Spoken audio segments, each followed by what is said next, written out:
Welcome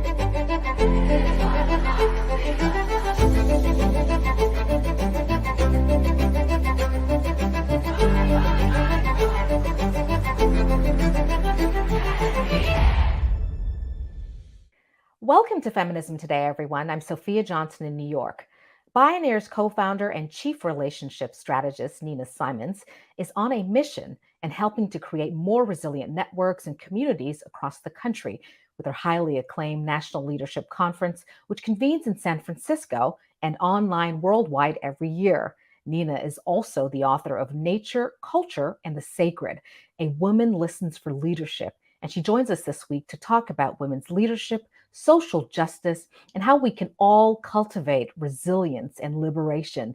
Nina Simons, welcome to Feminism Today. Thanks so much, Sophia. It's good to be here with you. So, as I mentioned, I have so much to talk to you about. You've done so much. You have an amazing portfolio. Why do you think women feel conflicted about calling themselves leaders? Well, I learned from my own direct personal experience. And when I turned 40, which was about 25 years ago, I was acknowledged for my leadership in a magazine. And I felt very conflicted about it. I knew that I should feel honored, but instead what I felt was like I wanted to deflect it. I didn't feel comfortable with the title or the job description. I felt like I hadn't earned it. And I knew from Bioneers and all the amazing leaders we've featured throughout these years that what the world needs now most is leadership from all of us. And I thought, well, if I'm so conflicted, I wonder if this is true for other women. And as I began co-facilitating week-long retreats for diverse women leaders who were selected and invited specifically because of their leadership, what I found was that 9 out of 10, maybe more, would show up saying, I'm not a leader, even though we had chosen them for their leadership. Right. And so I began to realize that it was a much bigger issue than just me. And I realized that I had inherited these ideas about leadership, basically from a patriarchal capitalist culture that I didn't aspire to and I didn't feel comfortable with. And that was not only true for me, but for many women. I'm curious about this point. What has really inspired your own leadership then? Well, early in my career, Sophia, Dr. Sophia, I found that what has inspired me most is working for things that I feel passionately devoted to, that I have a really deep love for. And my first experience of that was working for an entrepreneurial startup called Seeds of Change. And it felt like a sacred mission to me to work for the biodiversity of all of life. And because of that, I kept reaching for more and more responsibility and to do things that I had never done before. I learned how to write business plans and raise money and all kinds of things. And eventually, the board invited me to become the president of that company. And at the time, I said to them, I don't have a business degree. Are you sure? And they said, yeah, we're sure. And I said, well, the only way I can do this is if you're okay with me acknowledging anytime I don't know the answer to something and asking for help. And they said, well, that's good with us. And I realized that the reason I felt I had the courage to do that was because the mission of the company was so important to me. It was really personal and really a devotional relationship. Research suggests American women are trapped in a paradox that is deeply embedded in our culture. What do you think explains the dearth of women in top leadership positions? Is it a bias or a lack of role models, or is it really the old boys club? I think it's all of the above, Yeah, actually. yeah. There are researchers that say that gender is the deepest bias in the human psyche. Hmm. And honestly, the more I explore, the more I think it may be true. Deeper than faith biases and racial biases. Um, and I also think that we have inherited a model of leadership that tends to make women lead more like men than like Mm, themselves. yeah. And I think that's problematic because it perpetuates a paradigm that is damaging to everyone. And I think also, in light of the recent pandemic, what we're seeing is that women are actually leaving the workforce at the data shows somewhere around 4 times the rate of men. And this shift is especially pronounced in women of color, among Latina women. And obviously, this can have a lasting effect on the broader economy.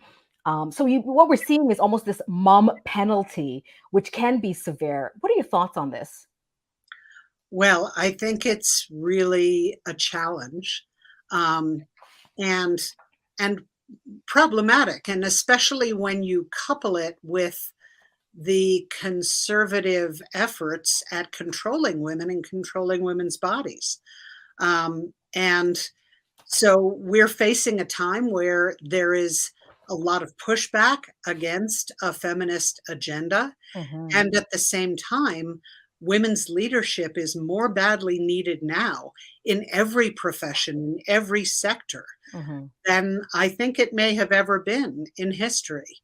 What the data shows, which there's a whole section in my book that's about this, the data shows that as you improve the quality of life and the opportunities and the education of women, everything in society improves, from climate change to caregiving to economy to ecological systems.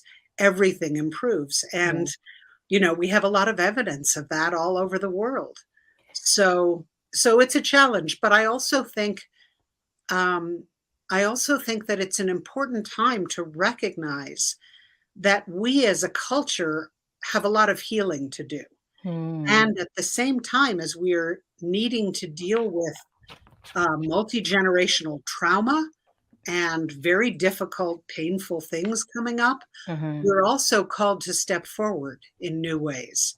And I think the climate crisis and climate justice and inequity all are asking us to do that. So, yeah, it's a time when we're asked to do both. And it's kind of a two-handed offering yeah, that we have to learn how to both tend to our own healing and also stretch ourselves and reach for leadership we might not have reached for before. right. In the United States, affordable quality childcare is really hard, has been really hard to come by, especially during the pandemic, and now even more so. It's not necessarily for a lack of ideas about how to fix it. Um, is this really the moment those ideas should be taken more seriously? You talk about sort of leadership in this time, in this moment. Is now the time for this? Well, of course, and we are seeing a generational shift, thankfully, in that many, many younger people and younger men are taking their parenthood much more seriously. And because of gender fluidity, there is a lot more flexibility among young people around gendered roles. But because of the earth crises that we face, we don't have the time to wait for a generational shift.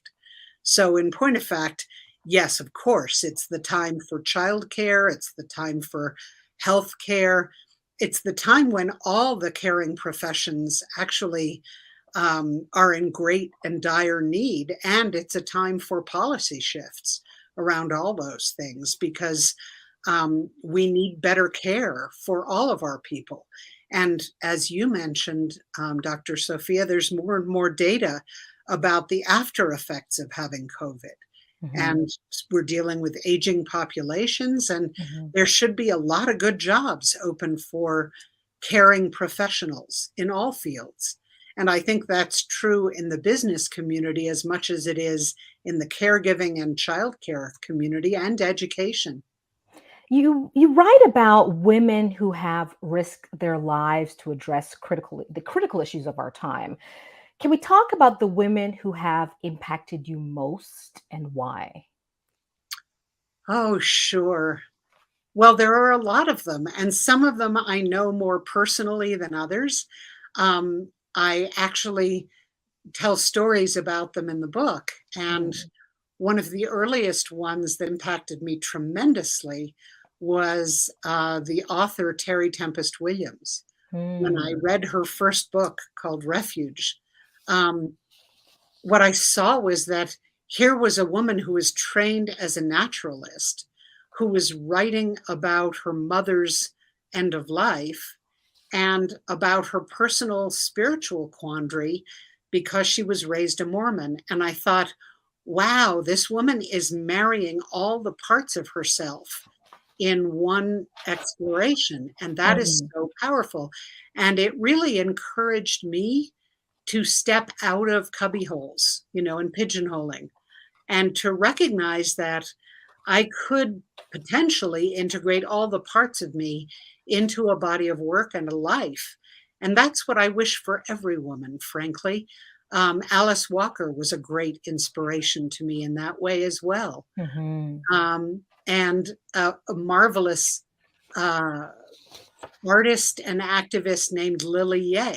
mm. And actually, Mayumi Oda, who is the activist and artist who made the cover of my book, and, Beautiful. she has been an anti-nuclear activist and a feminist and a Buddhist practitioner. And, I love these examples of how we can escape binaries and escape pigeonholing. Let's talk a little bit about this idea of rebalancing. You just touched on this idea of rebalancing the masculine and the feminine archetypes in our institutions, in our culture. What do you mean by rebalancing? Well, what happened for me, Dr. Sophia, was that I had an epiphany when I saw a film, which is available, excuse me, online. You can just look it up. It's called The Burning Times. And it was made a good in the early 90s. And so it's a little bit dated, but basically it tells the story of the 300 to 400 year period in European history, Mhm. which had correlatives all over the world, where somewhere between 50,000 and several million women were systematically persecuted and tortured and burned for the Mm, supposed crime of being witches. And when I first saw it, I thought, oh my God, how could I not have learned about this in school? yeah. This is a major, huge event in world history. Mhm. And I also knew that that story lived on in my bones. I could feel it. It was like the first time that it made sense to me why I was so frightened of speaking my truth in public, for instance. So as you're talking about rebalancing, I'm also thinking about it in terms of our policy and just Yeah. the the challenge we find ourselves in this time. And I wonder how to rebalance policies around abortion, for example.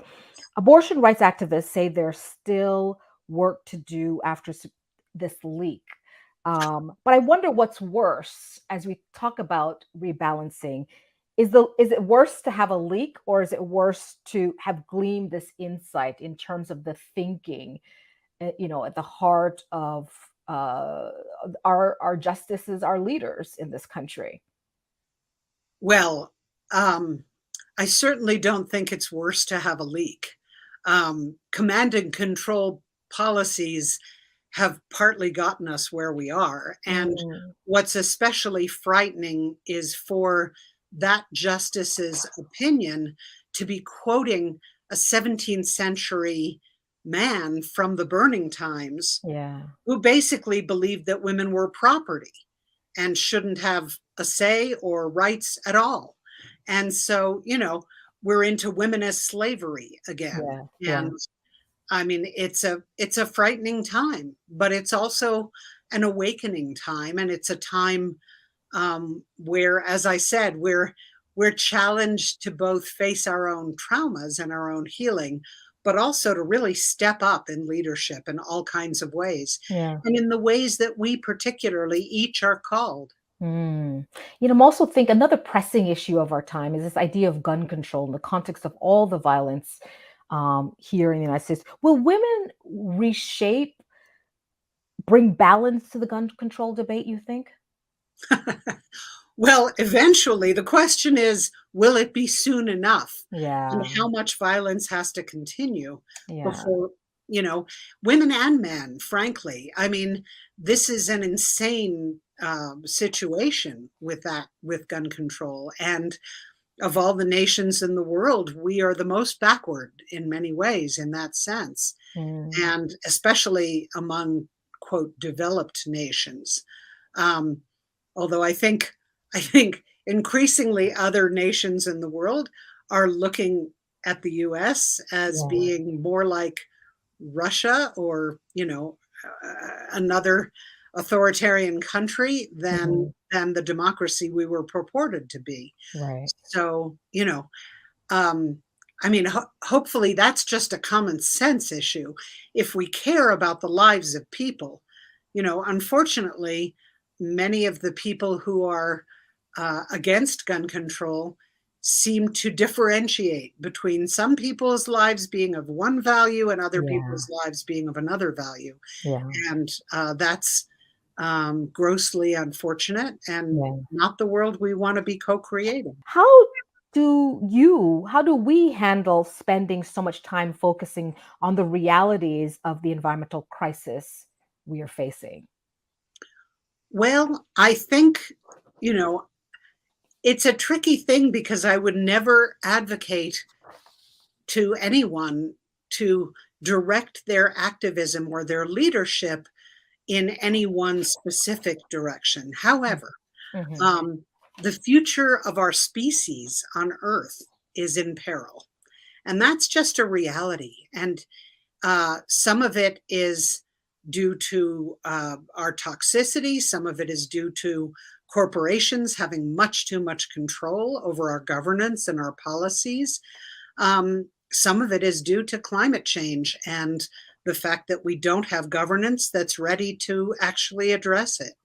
And all of those things are true. And clean water and potable food and healthy mhm, food are going to become more and more scarce. And mm, so those are issues that we have to face. And really, I believe that this is a time for a great awakening when no matter how we've considered ourselves as being on the right side of an issue, we are called to act in some way or another. mm, And at the very least, we've got to be voting.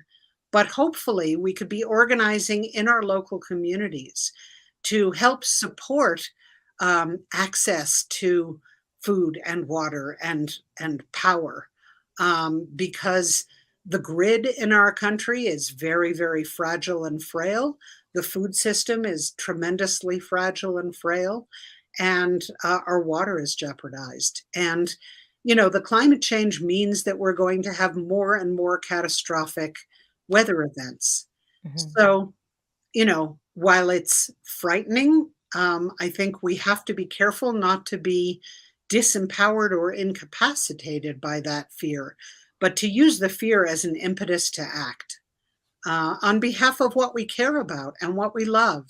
Mhm. And whether we have kids or not, we all want to preserve as much of our quality of life as we can. Yeah, And my feeling is we have to act on behalf of what we love.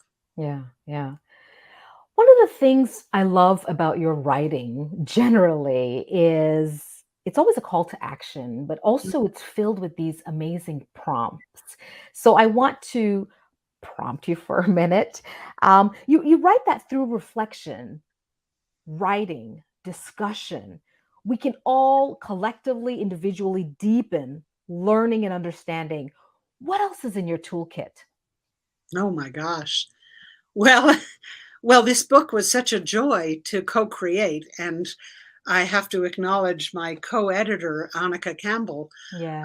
because really, after 20 or more years of convening women for transformative experiences, I've learned a lot. And, Yeah. one of the things that I feel is really important for us all to embrace is that we're all products of a culture that focused, unfortunately, too much on individualism and Yeah. not enough on collective action Yeah. and Yeah. and leaning towards each other to support each other. And for me, one of the greatest lessons coming out of this book and out of all my years of convening and facilitating is how much we have the capacity as women and men, I think, to accelerate each other's learning and flourishing and growth as leaders. Hmm. And, some of that has to do with how hard it is to see ourselves Yeah. and often to really inventory our own gifts and talents. Yeah. And that's what we can do for each other. And it's a tremendous gift. And really, if you find friends, sisters, brothers who you trust, who Yeah. you can say, "What did I do well and what could I do better at?" Yeah. Yeah. I do think leadership in its ultimate form is about understanding as well as possible what gifts and talents we each have to bring to the world Yeah. and what we love most and want to contribute to the reinvention of. Because honestly, Sophia, I think our whole civilization is due for reinvention. So, I wonder how to teach this idea. How do we get people to understand or embrace this idea that the collective is more powerful than this individual thing that we went through in the 90s and the 2000s? Well, I think it's a matter in part of sort of stripping away some of the unconsciously adopted ideas that Mm, we have grown to not question, and really they're internalized biases, right? And for me, one of my central values in leadership is humility. mm, And I find this whole celebrity culture to be rather toxic, actually. yeah. Yeah. And I don't aspire to celebrity. I aspire to be of use and Yeah. I aspire to contribute in a meaningful way Yeah. and to be authentic. Um, and, so, and the other thing that I would add, and I think this is true in academia, but it's also true throughout our culture, is that being a leader is a lifelong process, as far Yeah. as I'm concerned. I hope to be cultivating myself as a leader until the day I die. And it's not an end point, it's not something you achieve.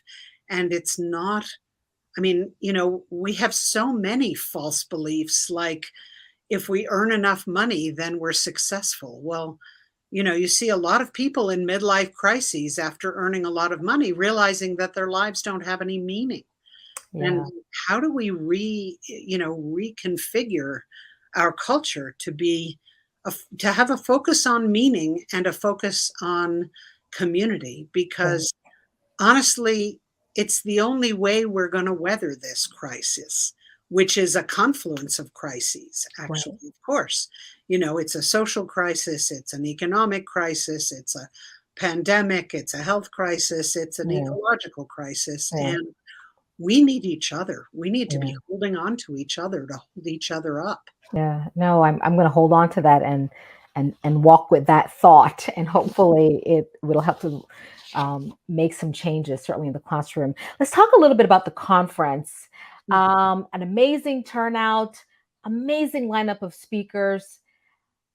What's on the game plan for? What's the plan for 2023? Well, we hope to produce another conference, and we hope it will be both live and virtual. But in the meantime, we produce a huge amount of online media. And if folks go to the Bioneers.org website, you'll find amazing podcasts and and articles, and sign up for the newsletter because it's only every 2 weeks and it's really rich with content. I don't know if we could spend a minute or so talking a little bit about male leadership as distinct to female leadership, or maybe it's just one type of leadership. How do you speak to men about their role in terms of leading in society? Well, for one thing, um, I think that men really have to actively support women in leadership. And that doesn't just mean paying lip service to it, it means promoting women, it means supporting your wife, your partner, your daughters and sisters. But also, I really ascribe to a vision of leadership that I call full spectrum leadership. And that's a leadership that is able to call on anywhere within the spectrum of yin to yang human qualities, right? Of masculine and feminine, and also our embodied wisdom and Mm, our heart's wisdom and that of our spirit or intuition. I believe that we need a full spectrum leadership that can call on all of our human capacities, regardless of what gendered body we might be in right now. So that's what I would say. Also, there's a great resource called the Athena Doctrine that Ah, folks should look up around leadership, and a survey of the whole world around the health of the world and what would be better if we all defined leadership differently. right. In 2017, you were honored for the work that you've been doing with Bioneers by Japan's Goi Peace Prize.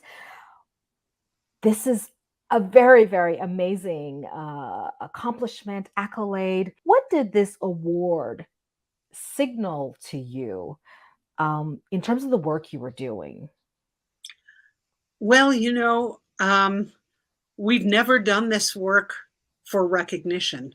We've Hmm, done it in order to have impact and in order to influence change and inspire leadership in everyone. And it meant a great deal to receive that award. It was an affirmation on a global scale yeah, that was enormous. And, you know, we've never, I mean, I think when you do the work because you love it and you feel called to it and it's a mission driven organization, mhm. um, it's powerful and important to have recognition at some point. It's helped me recognize the power and value of what we've been doing all these years. Finally, what should advocacy and activism look like in this time of immense change, immense conflict, and immense challenges? Well, I used to think that I was not an activist. And the reason was that I had adopted this definition. It's sort of like leadership. I had adopted a definition that said, unless I'm on the front lines and getting arrested and doing nonviolent direct action, I'm not an activist. I've really changed my perspective about that. I think Yeah. that we are all activists and advocates right now, or at least we're being called to be. And I'm really hopeful as we face the next election, as we face climate change, as we face abortion rights under attack, as we face gun control and the COVID pandemic, all of the things that we are facing, that everyone give themselves full permission to speak and act and write and make art and do things on behalf of what you care most about. Right. Because activism takes many, many forms. And really, we need everyone in right now. And it's also the most joyful and fulfilling way to live your life. I couldn't agree more.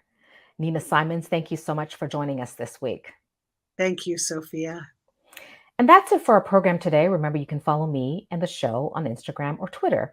Thank you so much for watching Feminism Today on Free Speech TV. Join us again next week.